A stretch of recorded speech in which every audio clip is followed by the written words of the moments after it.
হাতী সৰবৰাহ গিবন অভয়াৰণ্যত তেল খননৰ বিৰুদ্ধে দেৱাল অংকন কৰি প্ৰতিবাদ সাব্যস্ত কৰে চিত্ৰশিল্পী মাৰ্চেল বৰুৱাই। যোৰহাটত দেৱাল অংকন কৰি ব্যতিক্ৰমী প্ৰতিবাদ সাব্যস্ত কৰে চিত্ৰশিল্পীগৰাকীয়ে। হস্তিৰ প্ৰাণ গিবনৰ মান দেশৰ বজাৰত অসমৰ কিমান দাম শ্লোগানেৰে প্ৰতিবাদ সাব্যস্ত কৰে চিত্ৰশিল্পীগৰাকীয়ে।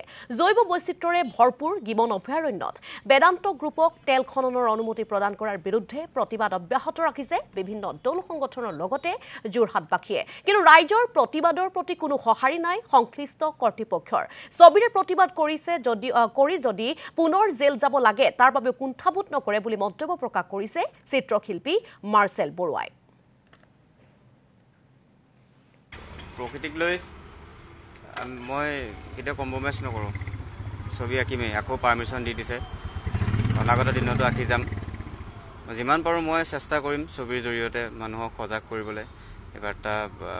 আৰু আচলতে ছবি আঁকোতে বহুত খৰচ হয়, পইচা বহুত প্ৰয়োজন হয়। সেইকাৰণে খুব কম খৰচত যেনে তেনে মেনেজ কৰি খুব এটা চিম্বল আৰু দুটামান শ্লোগানেৰে যাতে খুব সহজভাৱে মানুহে বুজি পায়, সেইটো প্ৰচেষ্টাৰে চেষ্টা কৰি আছোঁ ৰাইজৰ মাজত সজাগতা ক্ৰিয়েট কৰিবলৈ।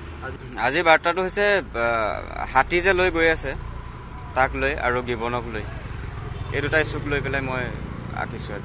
সেইটো এটা বহুত এটা ক'লা অধ্যায় মোৰ জীৱনৰ। কেতিয়াও ভবা নাছিলোঁ তেনেকৈ জেললৈ গুচি যাম বুলি।